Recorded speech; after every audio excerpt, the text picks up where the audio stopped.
monastery and monks. That is more like that idea. It's kind of a sect inside of the Christian faith rather than a denomination of Christianity.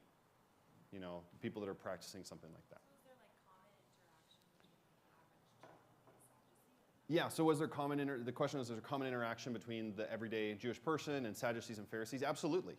Yeah, there are very common interaction all around. I just don't talk to monks. Yeah, and that's why it's different. I mean, I'm trying to draw a comparison for us today. It might be better to I think it might be better to draw the comparison to Buddhism. If you've been to Asia and you've seen Buddhist monks, the monks are kind of like their own sect, but the people are still practicing Buddhists, and they still go to temple, and they still do all the prayers and the things like that, but the monks are almost like the devout ones. But not everybody's ambition is to be a monk, right? So I think that maybe would be a better comparison than Christianity and monastic Christianity. Do we have the mic over here somewhere? Yeah, I had a question about, so the first 5 books, they took authoritative. And I understand the concept of they want to have followed resurrection in their perspective, but why would they not have believed in a Messiah if in the first 5 books there is foretelling of something to come, like we see in Genesis 3:15? Yeah, they didn't take it that way. That like even the Pharisees weren't taking Genesis 3:15 to be a spiritual Messiah delivering them from sin. And that just wasn't the way they were interpreting it. That's a later Christian interpretation on Genesis. So there isn't, I mean, in the Pentateuch, there isn't an explicit messianic figure. The closest you could get would, I think, be from Deuteronomy, where Moses says, there's going to be a prophet that comes like me, and you're to listen to him. Moses says this. And that maybe be the closest thing, but even then, there really isn't kind of a clear messianic figure in the Pentateuch. Yeah, Bailey. If you were like out just in the world back then, would you be able to tell who were a part of these people groups? Yes. Like visually? Yeah, they would have dressed differently. Yeah, the Sadducees are all dressing like priests because the only people that are Sadducees are priests. And the Pharisees are probably making themselves distinct through the frontlets that they wear on their forehead, the little box with scripture in it. Jesus will talk about this in Matthew. And then they also wear some wrap around their wrist. And Jesus talks about how the Pharisees make their tassels long, and every Jew wore underneath their clothes it's not an underwear, but it's more an undergarment. They wear it under their cloak, and on the corners of there would be these tassels that were part of a requirement in the book of Numbers, and the Pharisees make theirs longer. So it's kind of a way of demonstrating their holiness. So, yeah. Okay. Did you still have a question, Bree? Mike's coming up.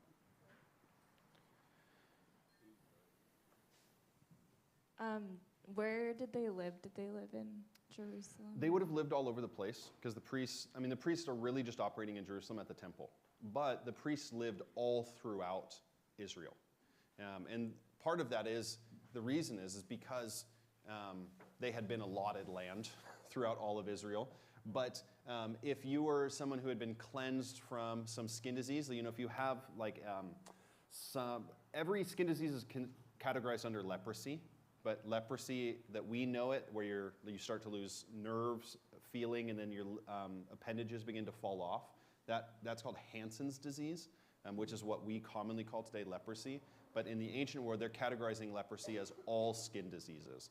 So if you had some kind of sore, like a boil, and it broke open, and it's pussing, and there's a little bit of blood, and you're unclean until that's healed. And then, once that's healed, you would need to go to the priest and have them pronounce you clean. And so if you had to go to Jerusalem every single time, and you live up in Galilee, that would be a huge trek to go back and forth. It's about a 4.5-day journey most of the time. And so you're looking at a long trek here.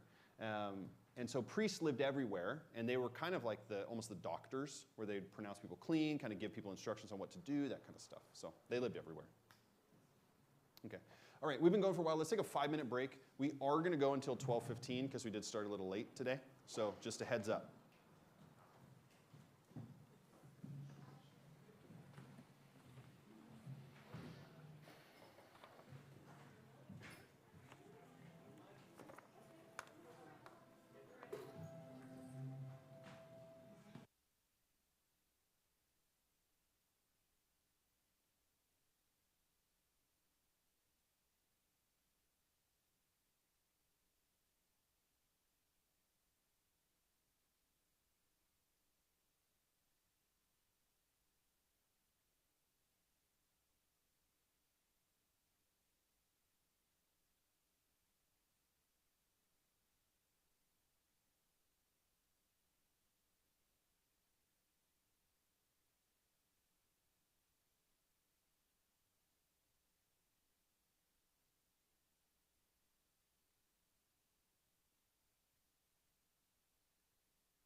All right, let's come back to our seats.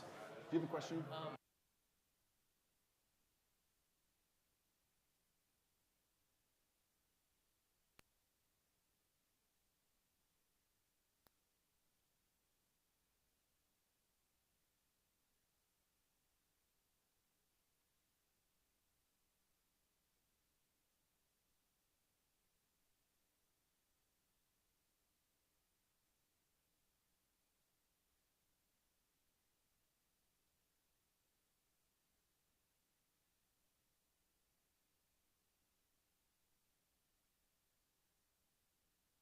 Okay, so we've talked a lot about background. I'm going to transition now to talk about literature for maybe about like 20 minutes or so, I hope.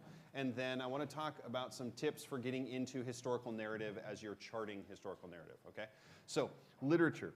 Gospel narrative is a new genre of literature that you guys are getting into. So there is a new BRI. I posted it on the workplace as a template. And for those who are doing your BRI by hand, I printed out some copies and put it in the bin with the BRI bin, and I took out all the epistle ones for now because you won't be doing any epistles until after Acts. So for the next 3 weeks, you're going to be doing gospel narrative BRI. And what I would say is that you guys will have a section for the original readers on the historical method and the original audience. The original audience section is one that you want to keep building on in all of the Gospels. Okay? So with Mark, take what you have from Mark, build on it in Luke.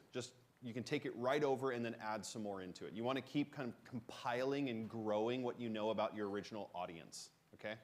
So the gospel narrative portion. What are some of the things that we need to know about gospel narrative as a genre of literature? Well, gospel narrative they're like ancient biographies in the sense that they are telling about the life of an individual. They're not autobiographies, of course. Jesus did not write anything. But these are biographies about Jesus. That's kind of the best that we can tell on it. Now, this is not a life biography, and the way that biographies worked in the ancient world was not to tell from their birth to their death. That wasn't kind of the goal, but was to highlight elements of their life as key moments. So Jesus, you have a big portion of his life that's just not written about, right? From about the time that he's 7 days old until he's about 30 years old, you really know nothing, except for one moment when he's 12 in Jerusalem. So the point is not the life of Jesus, but the story of Jesus. Right? That's the point of these biographies. And as well, you're going to have these very clear didactic moments. Didactic is a word that means teaching. Okay, so this is teaching moments in the Gospels. And so you're going to have this blend of story and teaching. Now, this is important to recognize the distinction between these two types, okay, is narrative and didactic material. Didactic or teaching material is going to read like an epistle. Okay? It's going to be instructive and informative, directing, theologically based, really oriented. And then you're going to have narrative, which is not like didactic material. It's going to be communicating a story. Okay? It's going to be telling history. And so we've got to engage with these two properly. Okay? You don't read a narrative like you read an epistle. Okay? A historical narrative, just simple principles of reading historical narrative. A historical narrative does not tell you what should have happened or could have happened. It tells you what did happen. Okay? Historical narrative tells you what did happen. The author, the compiler, will be the one who excludes or includes information. So they're going to be the one who kind of controls what is in there and what is not in there. And so what is in there is important, and what has been left out is important as well, to recognize there have been things that are not included. So what is included is given greater emphasis because of the plethora of things that could be included, right? At the end of John's gospel, John writes that if we wrote down all the things that Jesus did, it would fill all the books in all the libraries of the world, right? That's a hyperbolic statement to say there would be so much we could say about Jesus' life and ministry, but these things have been included for you to believe in Jesus, to know who he is, right? That's the essentials. So what is included is important because there are many things that could have been written about. So why were these the ones that were written about? Along with narrative literature, it's important to know that narrative does not tell you what you should do, it tells you what happened. Okay? So it's not telling you the way you should act, it's just telling a story. And this is not like a fairy tale or Aesop's fables, which all have a moral to every single narrative. Okay? That's not the point. The difference is between historical narrative in the Old Testament and the New Testament is that Jesus always does the right thing. Okay? In the Old Testament, rarely do you find people doing the right thing. So most of the time in the Old Testament, the examples are bad examples, where in the New Testament, you get a great example in Jesus. But the historical narratives are not necessarily written as instructions. They are written as a narrative account to communicate what happened.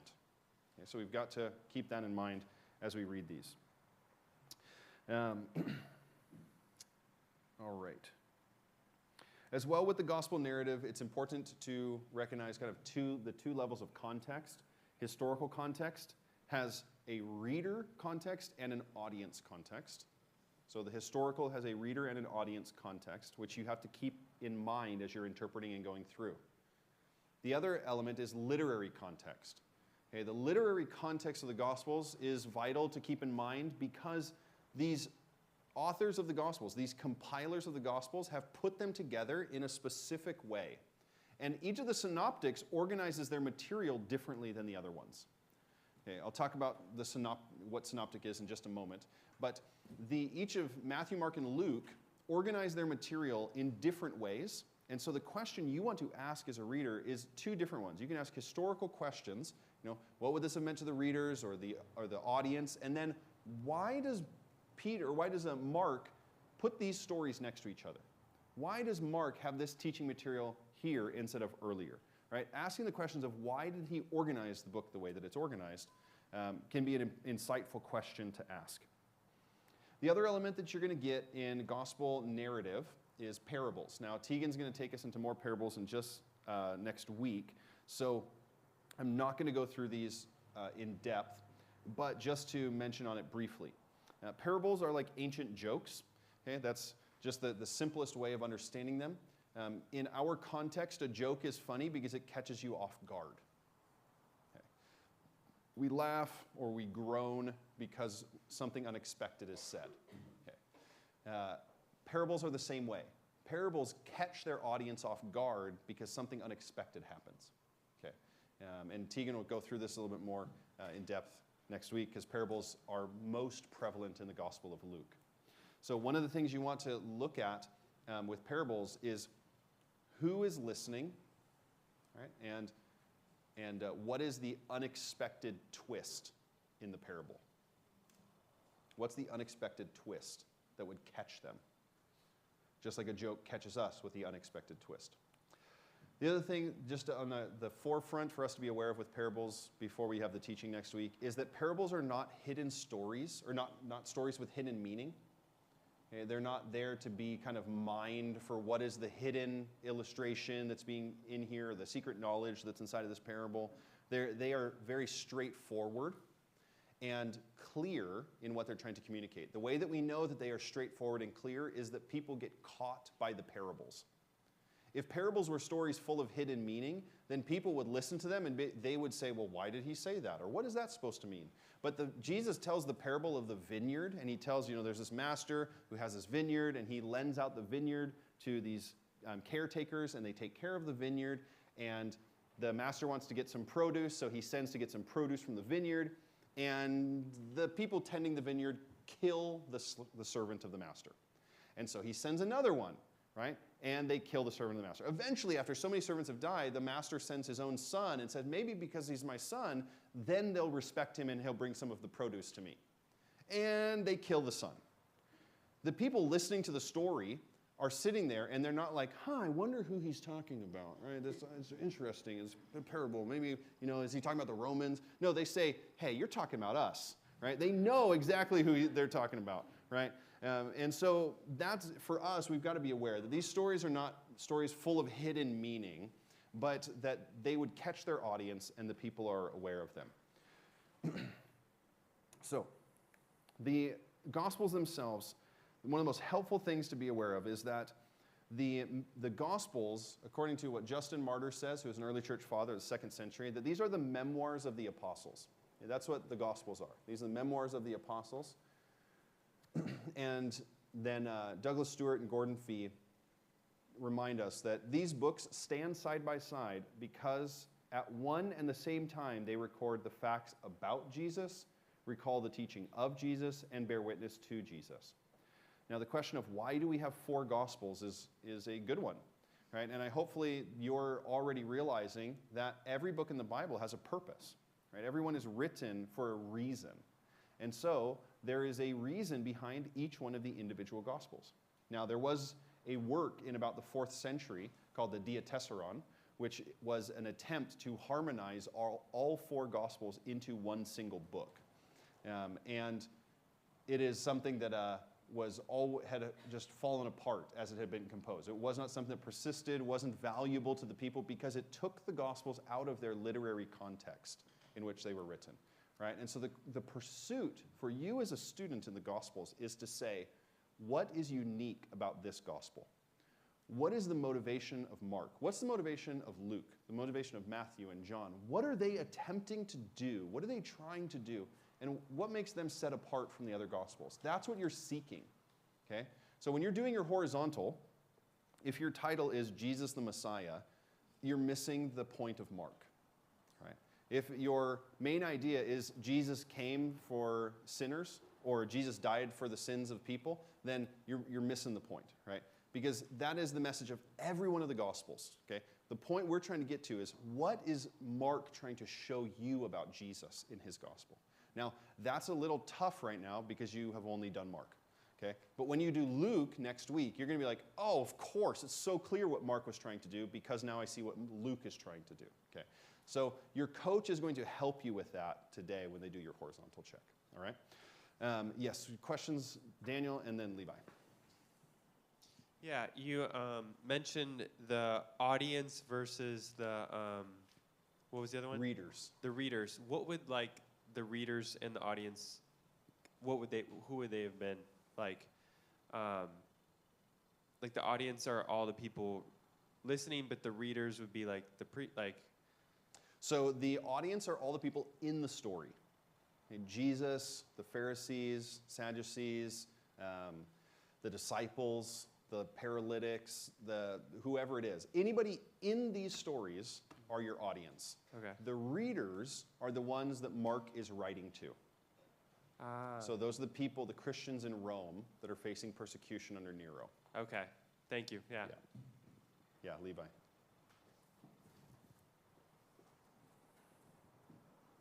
I was just wondering, you're saying how the parables have understandable meaning to the people that are hearing them, they're getting the point. Yes. I was just curious how that fits with when the disciples are asking him later, what does this mean? Or people, there seemed to be some disconnect, or some people weren't getting something of it. So what was the difference between those two? So we wouldn't want to think that all of the parables are totally misunderstood, because it's very clear that people are caught by the parables, right? The Good Samaritan is one of the most clearest examples, right? The end of the Good Samaritan, the guy asking the question, Jesus says to him, so which one was the neighbor, right? And the guy's like, the Samaritan. No, he doesn't say that, right? He says the one who showed him mercy, right? So he understands the point. He gets it, right? The same kind of deal with the parable of the lost son, or the 2 sons. We call it the parable of the prodigal son. That kind of idea is the same, is that catches the audience. They know what's going on. The parable of the vineyard, everybody knows, that's what's being talked about. So we don't want to think just automatically that people are confused by them, but the ones that people often are confused by are the ones about the kingdom, right? That the kingdom of God will be like a net that catches a ton of fish and then they are divided, right? Or the kingdom of God is like a field that is sown with wheat, and then someone comes in and sows in weeds. And if you pull out the weeds before the wheat grows, and you're going to destroy both crops at the same time, so you separate them later on. The disciples are like, what does that mean? What do you mean by that when you say that? And so that's more of the ones that we see them being a little bit uncertain about, and Jesus will explain it to them. And so the parable of the sower is the classic one that everybody uses then as kind of the precedent for all the others. And they say, well, if Jesus goes in, he explains the sower, and he says the sower's this, and the seed's this, and the rocks are this, and then all the other parables must have the exact kind of allegorical statement to them.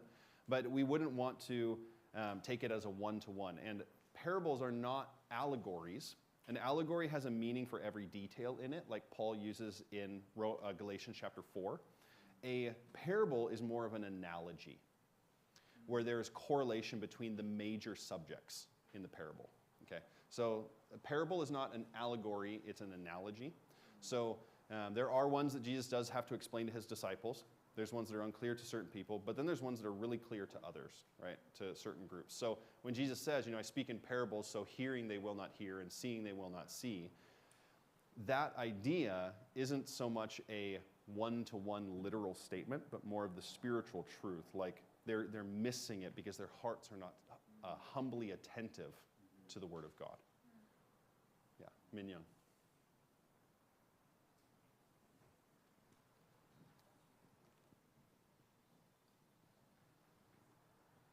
About the chronological order of events in different Gospels, because I see some events in the beginning part, same event later part. So how would you see that, and what will be the most chronological book? Yeah, great question. So we can discount Matthew's as chronological because of the way he organizes his book very thematically. It's very clear that he's not trying to be chronological, except for the fact that every gospel has Jesus' birth at the beginning and his death at the end, right? The question is like everything in the middle, when does that happen? Well, Matthew's is definitely not chronological simply because of the ordering of the events around certain topics or themes. We can see very clearly his construction. John's, again, probably most people do think that John's gospel is not chronological. Simply because of how he organizes his gospel thematically as well in certain respects. So the question comes down to Mark and Luke. Now, the beginning of Luke, he gives this very clear introduction. I don't want to steal Tegan's thunder for next week.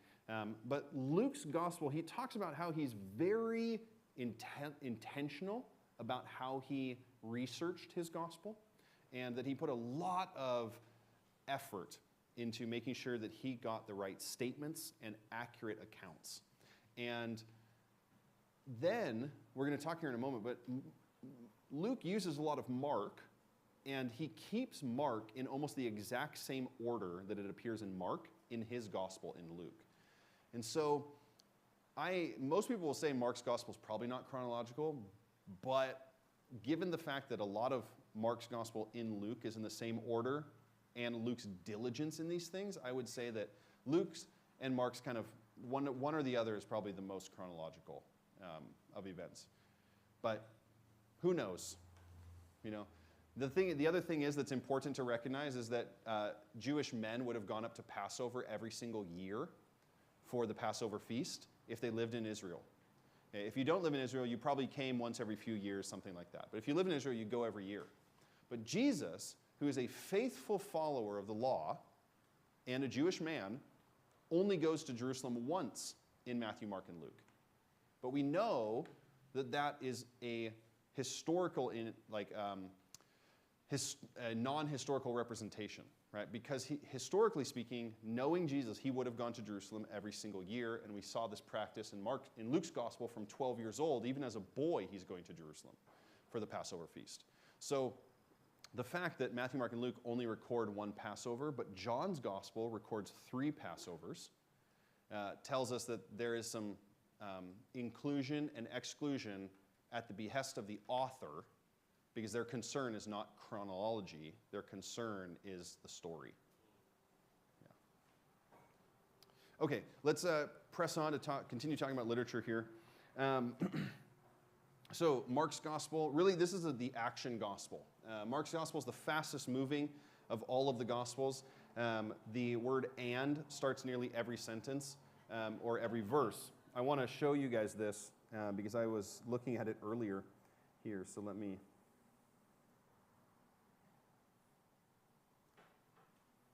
Is it over there?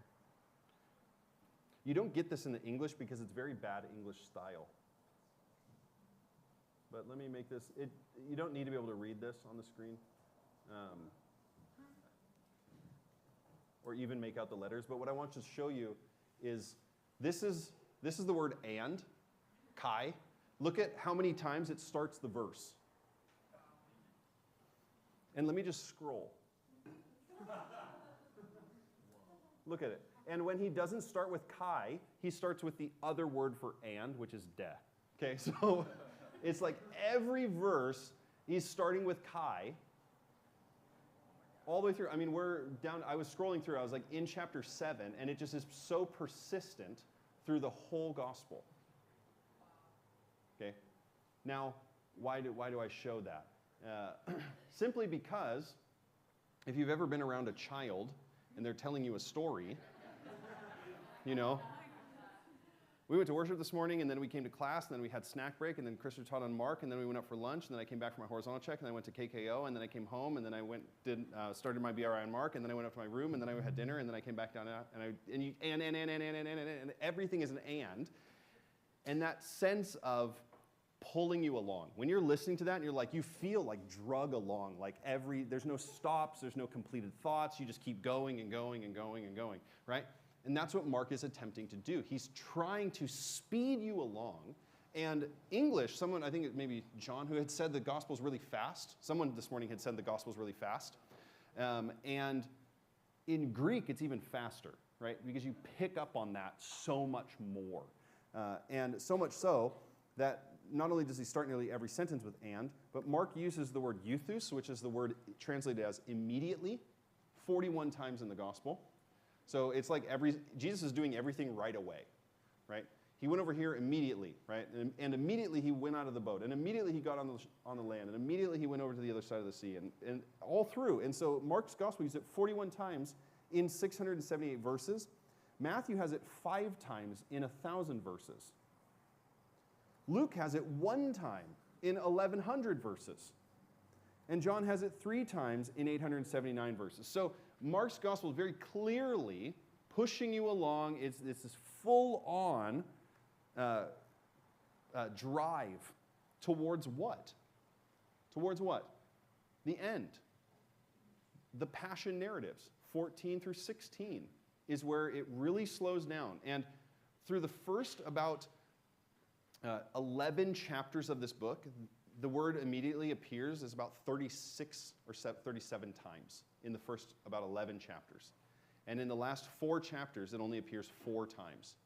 And it's never about Jesus. It's always about what they're doing to him. Okay, so it is a fascinating look. Mark is trying to move you towards the end. He's trying to put the focus on Jesus. And when you get to the passion narratives, that's where everything slows way down. Right? And you feel that as you read the gospel. It's really a rush. Everything's kind of pushed together and summarized. And then you get to the gospel, the last few chapters, it's like, man, this is where the focus is. Right? You think of the original readers and their situation, what they're going through, what they're facing in persecution. Why is the gospel slowed way down at that point? And that's something to think about with the readers. Okay. Mark's gospel is very rough Greek-wise. It follows more of an Aramaic grammatical pattern than it does more polished Greek, I should say. So it's easier in that way. Follows very much that someone who is, it's not their first language. Yeah, Ivan. Can you explain I don't understand the Matthew 5 times, but then 1,000 verses. So it happens. So the word euthus in Mark is used 41 times in 678 verses. This is how many verses are in Mark. There's 1,071 verses in Matthew. It's only used 5 times. In Luke, it's 1,151 verses. In the whole gospel, it's used 1 time, and so on. Okay. Yeah. Yeah, Jackson. So then because immediately is used so much just to pull us along, should we always take that as very literally, like Jesus immediately did this, or do we look at that with that in context, saying maybe not all the time? Yeah, I think Mark is using it as a literary device to rush you along, conveying the tone and atmosphere. The other thing that's very particular to Mark is what are called Markan sandwiches. And it's a great term. But simply, this is a law of composition that you're going to see a lot. And Mark's gospel is a great gospel to start looking for laws of composition because of the amount of times that you will have this one appear in the gospel.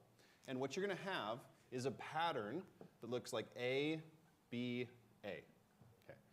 So Mark will throw a story into the middle of a story that he already started. And then you'll finish that story. Can anybody think of one? Yeah, Lucy in the back. John the Baptist. Okay, we get one with John the Baptist. Great. What's another one? Avery. Good. So this one's really easy to see. You've got Jairus who comes to Jesus, and then you've got the woman in the middle who touches Jesus, and then it comes back to Jairus and his family, and his daughter is raised from the dead. Okay, so look for these, right? You want to pay attention to this, and this is a great observation to make. Just on your charts, law of composition. You can call it a Markan sandwich. You can call it, what's it called on the sheet? Not an inclusio. It's an interruption. An inclusio is going to be something where you have like a really, it's a beginning and ending at the front and at the end of like a book or a whole passage or something like that. This is going to be, it's like an interruption. There's another pattern. It's on your sheet. You just look at the ABA pattern there and you'll see what it's called. I forget off the top of my head. I just always called it Markan sandwich, or interruption is the other one. Interchange. That's the word I'm looking for. Interchange.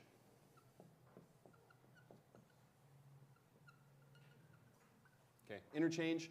And mark this on your charts. You can just write like LOC interchange and then list what it is. And you could ask a question. Why does Mark throw this story into the middle of this one? What's he trying to show? What's he trying to do? What would that have meant to the readers? Why is that important? You could ask a bunch of questions about it, okay? So that's one thing for us here.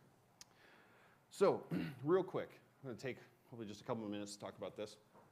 And that is the question of the synoptics. Okay? The word synoptic means common view. It's a Greek word. It's a compound word.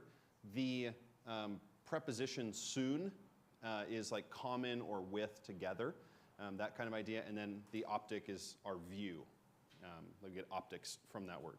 So synoptic is common view. And Matthew, Mark, and Luke all have this common view, which is why those three gospels are called synoptic gospels. They all present the story in kind of the same format, same pattern. They follow the same flow. Now, the traditional perspective on when the gospels were put together was that Matthew wrote first, and that Matthew is the earliest of the gospels. Matthew becomes the most significant in the early church of all the gospels, more than Luke and Mark. And then the early church view was that Matthew wrote first, Luke and Mark in no particular order. One or the other, doesn't matter. And then finally, John came last to supplement all of the rest. But this perspective was attacked during the 19th century, the kind of biblical age of criticism. And the question was, where did the Gospels get their source information? Where did it come from? How do we know it's reliable and trustworthy and all the rest? And after solidifying the validity of the Gospels and their information, the kind of question arose of, well, which one, or how are they using each other? And what has really come to be a very common consensus is that Mark was the first gospel author. And that Mark writing first was used as the narrative source for both Matthew and for Luke's writing. And then that Matthew and Luke used another source, which has been labeled as Q for the German word for sayings. Dominic can tell us. Source? German word for source, sorry, which is? Quelle. Okay. So the German word for source, which was the sayings source that Matthew and Luke used to compile the sayings of Jesus. Okay? So how do we kind of see this playing out in the Gospels? Well, what we find is that Mark, being about 661 verses till the cutoff in chapter 16, that Matthew uses 600 of Mark's 661 verses in his Gospel. That's 90% of the Gospel of Mark. Now, how does that happen? What does that mean? I'll show the next slide in just a moment and kind of walk through that. But one of the things that we pick up on is the fact of Jesus in Matthew chapter 24 as well as Mark chapter 13, which talks about the abomination of desolation. And did you catch in the parentheses? It says, let the reader understand. Did you guys see that? Okay. Jesus definitely didn't say that. Okay? Because it's the author saying the reader, right? Jesus is not like, hey guys, you're going to need this later, right? Let the reader understand. But this is an element that shows us that the author is inserting this parenthetical statement for the reader to pay attention to this. Okay? Matthew inserts the exact same statement, has the exact same statement in the exact same place in his gospel. Okay? So it's these type of things that point towards a common source material for the narratives. So when we look at the relationship between the synoptic gospels, we have Mark here at the top. And what we find is that the three gospels share this purple part. Okay? And then, not only does Matthew use the purple part, but it also has the red part of Mark as well, which gives us about the 90% of Mark's gospel being in the gospel of Matthew. Luke only uses about 42% of his gospel from Mark, but this large, about 79%, almost 80% of Mark's work is in the Gospel of Luke. Okay. So the stuff that is unique to Mark's Gospel, that is not in any of the other Gospels, is only 50 verses. Okay. So Mark's Gospel is utilized by the other Gospel authors to compile their narrative source. Now, how do we recognize this? How can we kind of validate this or look at this? Well, we know that Matthew and Luke polish Mark's Greek a little bit. It's ungrammatical, it's not the nicest, and so what they will do is they will polish it to make it sound nicer and make it read more smoothly. Okay. The nature of language is that if you are transmitting something that belongs to somebody else, you are never degrading it. Right? You would never take it and make it less grammatically elegant so that it sounded worse. Okay? You would just take what someone wrote and you would transmit it, because people do this all the time in their BRI. Right? You take it and you're like, oh, that was written so nicely, I'm just going to quote that and throw it in my BRI. Right? You take what someone has written nicely and you would quote it, take it directly one-to-one. You wouldn't just take it and dumb it down, right? If you are wanting to transmit something with incredible accuracy. So, the Greek language is a very free language. Okay? You can write stuff in all sorts of different orders, and it'll say the same thing. So I'm going to put up 6 sentences here. We have ego agapo su agapo ego su ego agapo, ego su agapo. Yeah. These are 6 sentences, and they all say the exact same thing, and every one of them means the exact same thing, and each one of them says, I love you. Now, every single one of them means I love you. There's no difference between any one of these 6 sentences, even though they are different. Every single one of them is a different word order. This is only 6 sentences and 3 words, and these are the combinations of these 3 words. Now you take that across thousands of words and put it together, and to say that Matthew, Mark, and Luke have put the same things in the same order, linguists would say that it's a greater linguistic miracle than conceptualizing the parting of the Red Sea. Okay. Which is not past God doing, but we don't see that kind of thing ever reproduced, right? And the fact that you have Mark being utilized to as the source material that's polished by Matthew and Luke presents a very clear picture of how the Gospels were put together. So Mark serves as kind of the narrative source for each one of the Gospels. And I think rightfully so, right? It's Peter's account of Jesus' ministry. Peter being on the ground, walking right alongside of them.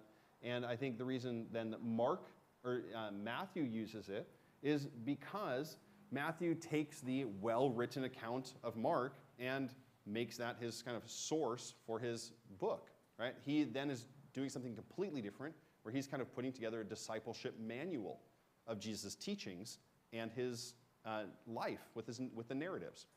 Luke is doing something very different as well, which Tegan will unfold next week.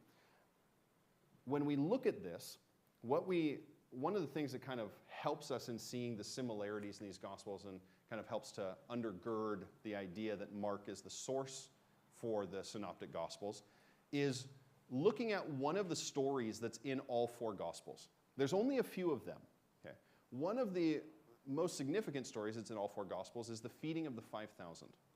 Okay? So when we look at the feeding of the 5,000, if each one of these authors were writing in total distinction from one another, without any connection with each other, what you would expect is the account that John gives us in comparison to all the others.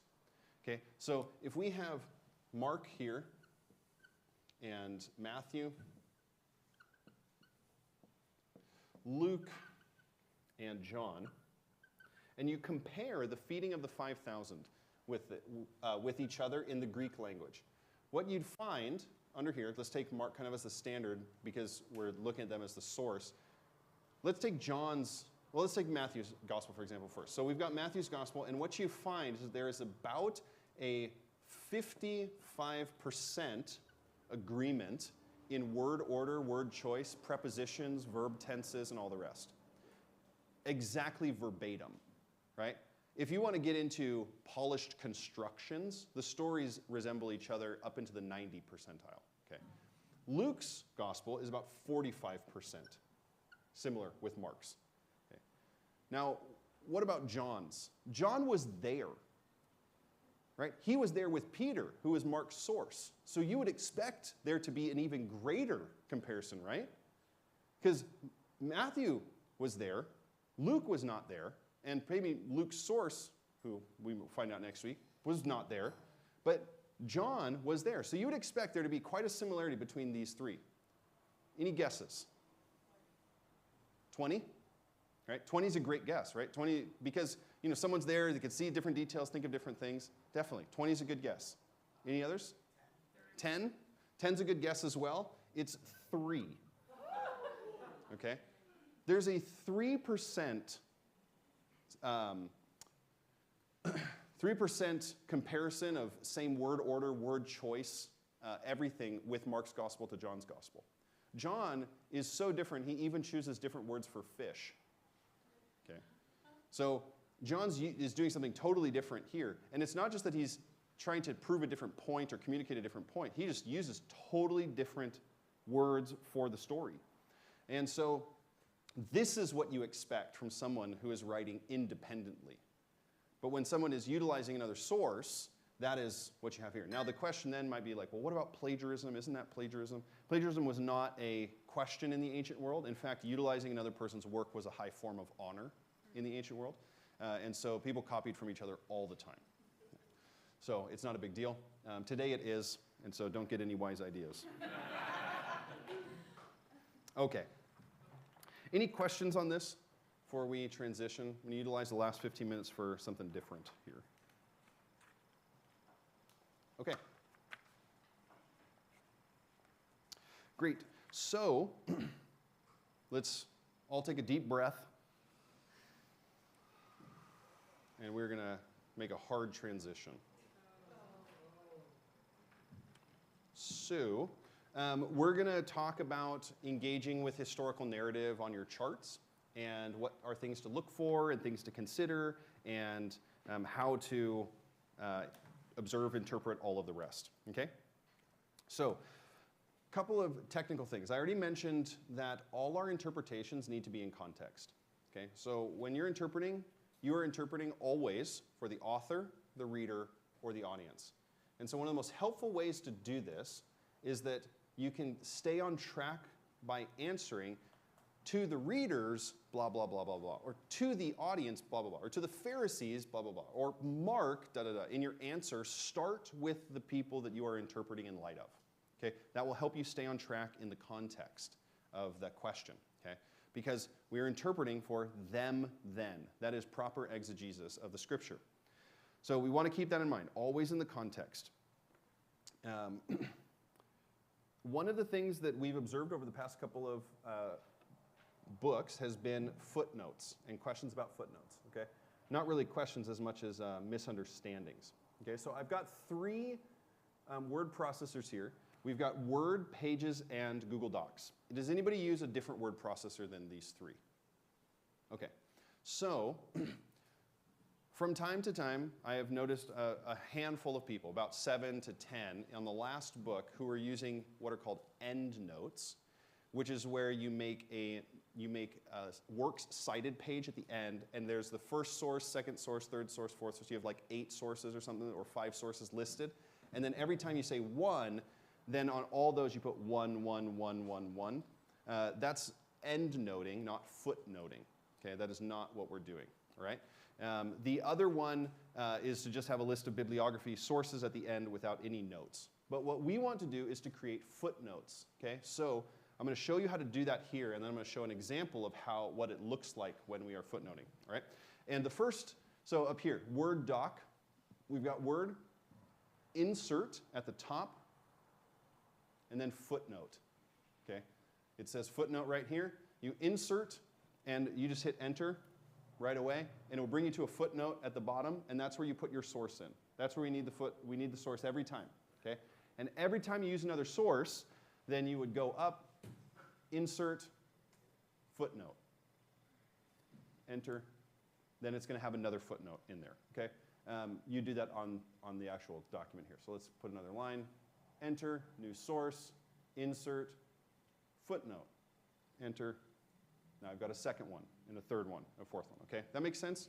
Okay, that's what you need to have for footnotes, proper footnote formats. We haven't taken points off for improper format of the footnotes, but just so you know, that's where it needs to be. With pages, it's also insert and then footnote right here near the top. Okay, with Word, it's down farther here. It's at the top. Footnote, and it's going to put in the footnote automatically there. You don't need to hit enter with this one. We're going to put another one. Insert, footnote, another footnote. So now we've got 2 footnotes there, very clear. With Google Docs, I'm going to delete this.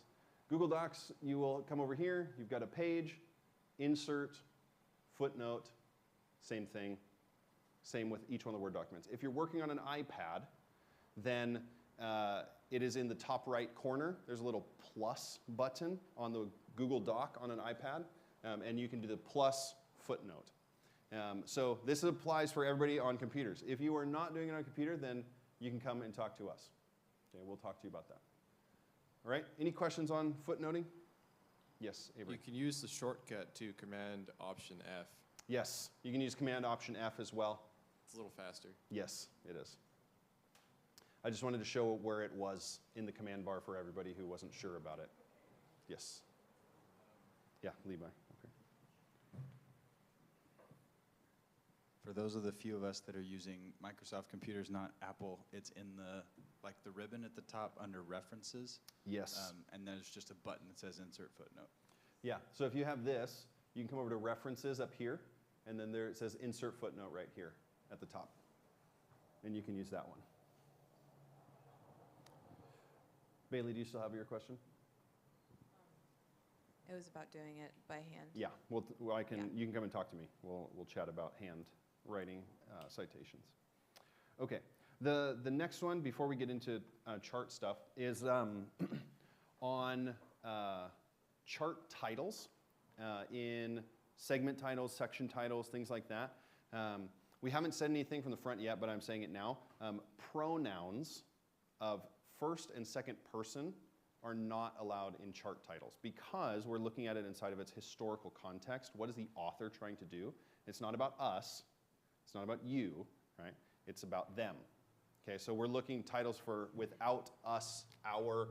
So if your title has us or our or me or you, then you need to change your title. We're not, just the same with interpretations, we're not going to have pronouns and titles on charts. Okay? Yeah, Danny. So let's say in that scenario we find a sequence in the text where it does have a personal pronoun. Are we allowed to substitute it for a third person pronoun in that? Yes, because your chart titles, this is not paragraph titles. Okay, yeah, Yeah. wrong. Yeah, Paragraph that titles, makes sense. totally fine. Use in paragraph titles, that's totally fine because you're only using words from the text. But segment, section, division titles are your own creation and thus are not to have this in there. Yeah. Okay. Great. All right, so let's talk about narrative for just a few minutes here. I'm going to give some tips on it, maybe just for observation. So when we're thinking about observation for your inside boxes, the two kind of crucial things you're wanting to look for on what to do for inside boxes. How do I do inside boxes on narrative? The two things you're looking for is the plot points. What are the essential plot points? And then what are the essential points of speech? What are the things that are said? And that is going to be the most important. So in epistles, it was like theological points. In narrative, it's going to be plot points and speech. That's what you want to focus on. Now, in light of that, what I want to draw your attention to in historical narrative is these two ways that time is laid out, or that we want to think about time in the Gospels or in all historical narrative. This will apply for the whole of the Bible. And the first is narrated time and narrative time. Okay? Not narrative, narration time. Sorry. So narrated time and narration time. Narrated time is the time in which the story is told. Okay? This is used to speed up. Right? It's used to summarize. And it is used as an overview tool by the authors. So narrated time is talking about what happened. Narration time is making you slow down.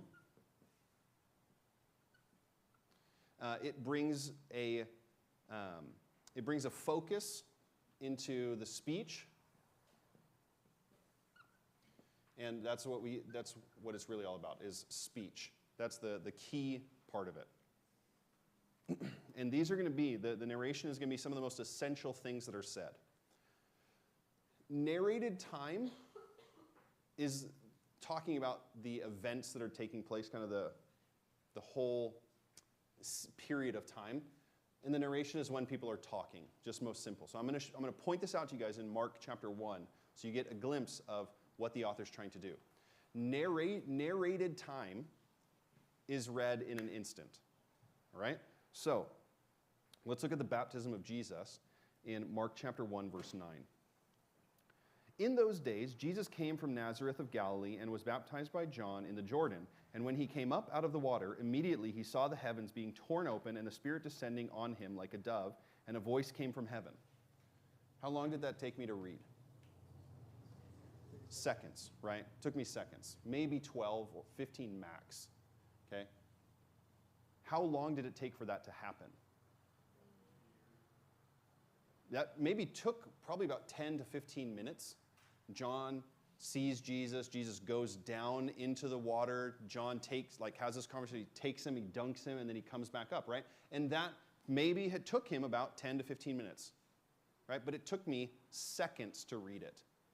And then the voice from heaven says, "You are my beloved Son, with you I'm well pleased." How long did that take to say? As long as it took to read. Okay? Speech wants you to slow down and listen, because speech takes as long to say as it does to read. Okay? So let's look at this in the next story over. Jesus calls his disciples, starting in verse 16. Passing along the Sea of Galilee, he saw Simon and Andrew, the brothers of Simon, casting a net into the sea, and they were fishermen. And Jesus said to them, "Follow me, and I will make you fishers of men." And immediately they left their nets and followed him. And going on a little farther, he saw James the son of Zebedee and John his brother, who were in their boat mending the nets. And immediately he called them, and they left their father Zebedee in the boat with the hired servant and followed him. Okay. That story, how long did that story take in action? Maybe, we don't know. It could have taken 15 minutes, depends on how far they were away. It could have taken an hour, right? Jesus sees them, they're mending their nets. He says, "Hey, follow me." They put their nets down. They have to moor their boat. They tie up their boat. They get out. They walk down the beach with Jesus. He sees the sons of Zebedee. He calls them also. They do the same thing, put their nets down, moor their boat, get out and follow Jesus. 30 minutes. And I read it in less than 20 seconds. But the part that takes the same amount of time to read as it did to say was, "Follow me, and I will make you fishers of men." So what does the author want you to really hone in on in that portion? What is said, right? What is said is going to bear an essential part of the paragraph, which is why what is said is some of the most important information in narratives. It is in the mouth of the speaker that you will find the greatest insight of theology and understanding of who God is, because the authors want you to slow down and to hear what is said. So people will talk about things. They'll talk about who God is. They'll talk about what Jesus is doing. And it's in those moments that you really get slowed down to hear about it. Okay? When things are summarized and moved along fast, that is done so that you transition quickly. And they're trying to move you to the place of hearing what is said in a story. Okay? Because that's what the authors want you to focus on. So, for example, let's read the next story, and I'll pull out some other elements here. "And they went to Capernaum, and immediately on the Sabbath he entered the synagogue and was teaching, and they were astonished at his teaching, for he taught them as one who had authority and not as the scribes." Took me seconds to read that. Does Mark care about the teaching of Jesus in this moment? No, that's not the concern. I would have liked to know, because everybody's astonished. What did he say that astonishes them? I would have liked to know that, but that's not the point for Mark. He's pushing you past that quickly to get you to what happens next. "And immediately there was in their synagogue a man with an unclean spirit, and he cried out, 'What have you to do with us, Jesus of Nazareth? Have you come to destroy us? I know that you are the Holy One of God.' But Jesus rebuked him, saying, 'Be silent, come out of him.' And the unclean spirit," it goes on, and then you hear the people amazed at what Jesus did, and they're talking about it now. Okay? So this is really important and will be really helpful to know. Where is the author wanting to spend time? Because where he slows down is where he wants you to spend time. Okay? That's not that this stuff is not important. This sets the context, right? This gives you the scene, gives you the information of the background, the attitudes of the people, the former events, and how Jesus got to where he's going. But this stuff is really where the meat is going to be at in narrative, okay? So that's we're going to get into laws of composition, which will be helpful for us as well on Wednesday. And then the other thing you can observe with kind of this, keep this in mind. Now, this is not necessarily an observation. Okay, you're not going to write on your charts narrated time 1 through 5, narration time verse 7. Okay.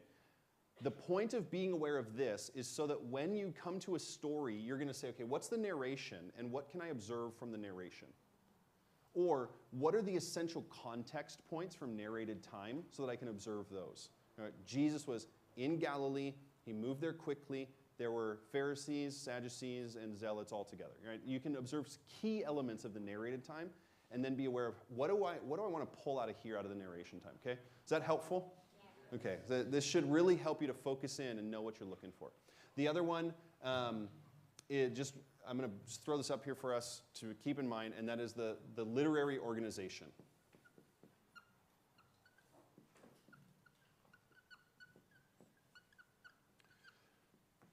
Okay, what stories are put next to each other? What speeches are put next to each other? What parables are put next to each other? And then to follow along with, Jesus is building this conversation by block, and then why does Mark put these stories next to each other? What is he trying to communicate to his readers when he organizes the book this way? Okay, so thinking big picture. These kind of things are going to help you stay big picture as well. The laws of composition, organizing the text, all of that. Okay, so that's what I wanted to talk about with charts. I don't have anything else that I wanted to talk about on that respect. Kind of summarized it, everything I wanted. So if you have questions about any of these things, please do come and chat with me. Or as you're thinking about it, we'll come back to it tomorrow morning to talk about it just briefly if there's any questions. But I think that should help you get into narrative well to know what to focus on. So any questions for anybody? KKO this afternoon, make sure you know your group that's going. And if you have it this afternoon, please be back as early as possible to check your horizontal with your coach. Just connect with them to try to get that done before KKO if you have it today. All right? For the rest of you, enjoy your lunch and have a good afternoon. We will be back in here for